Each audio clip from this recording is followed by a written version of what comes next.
going on, everyone? So I was on Pinterest and I saw this pen here. Didn't have any instructions. I just went by this picture and then just gathered my materials and decided I wanted to make these for two of my aunts on different sides of the families that are pastors' wives. So what I did is, of course, ordered from Amazon. I will leave a link for this 3-pack if you're interested.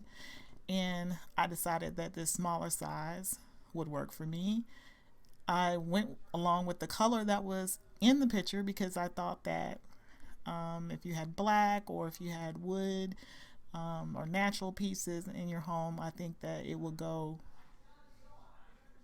for both. So um, this is what I decided, and it was a good price. So I decided that I would make two of them and I'd have an extra one for another day. But that is the 3-pack that I purchased. And then I have these already in my stash. Now, I've looked online about other ones to add to it, and I like the ones that come from the Bottle Cap Company. I initially purchased these bag by bag at Hobby Lobby and then just added them up, but they can be purchased online also if anyone's interested, because the quality of some of these ones that you can order online at different companies, they're not as good. So I just typed up what I saw on Pinterest, and then I just played with different fonts and kind of went from there. Then I have these papers for my background that I just picked out that I thought that I would want to use. They're from the Illustrated Faith paper line, Bright and Brave, and She Blooms. So all I'm going to do here is just show me using my little guillotine cutter, and I got that out so I can cut these 8 by 8. I wanted to make sure that they were pretty straight. I pull out the big trimmer when I definitely want to make sure things are super straight or I'm using big chipboard pieces. So I pulled that out, and I just love the wording, the background on one of these, and then the other one I ended up going with the cross. So I used those two for my backgrounds, and then just decided to do two different ones because we're all different. So I decided to, do one for one person and one for the other one. Okay, then now I'm just showing you me opening up the pack. Then I'm just taking the frame out the back. And once I take the frame out the back, you can see I'm just pushing the glass back here. And then I'm left with the shadow box feature. Alright, so next I'm just looking at my background piece here and trying to decide what I'm going to use on which one. And so I went with the wording on the first one that I'm going to work with, and it's perfectly sized, right?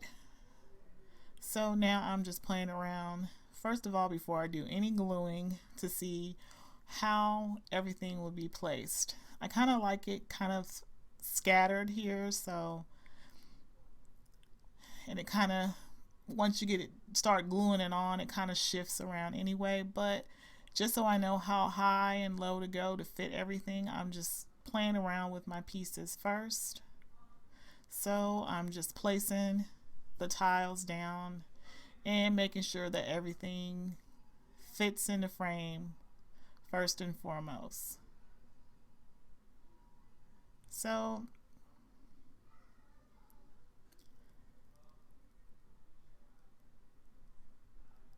then I was playing with the lace. I just love that look of having the lace on the background. So I'm just laying the lace there.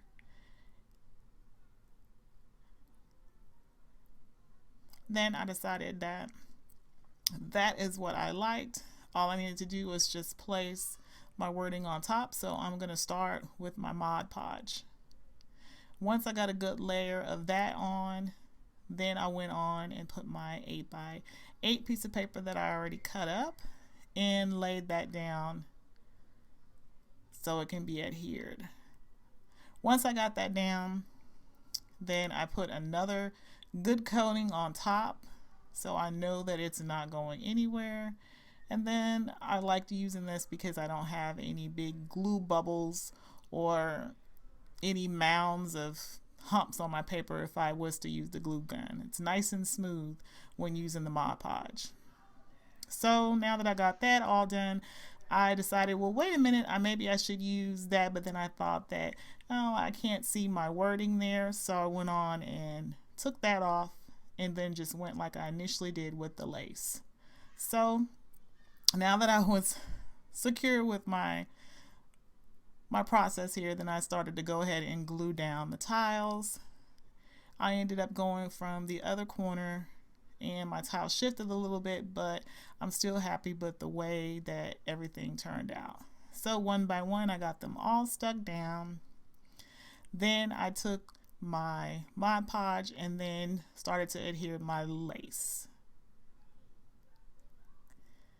Once I got a good coating on that, then I was able to trim and finish that up. And so the second one, I ended up using that Vicky Boudin iridescent. I forgot the name of it. I'll put it on the screen. And then I just ended up trimming up everything when I was done. So as you can see here, I just used a straight edge to finish cleaning that up, and I am very pleased at how they turned out. I think that they will love these two little gifts going out to them, and I hope you appreciate this too. If you like this, please give me a thumbs up. It helps my channel. And if you're not a subscriber, please hit that button. Stick around for a bit. There's more videos that are to come, and it encourages me to make more. So go ahead and hit that subscribe button for me. And if you are a subscriber, thank you, and see you later, Craftinista.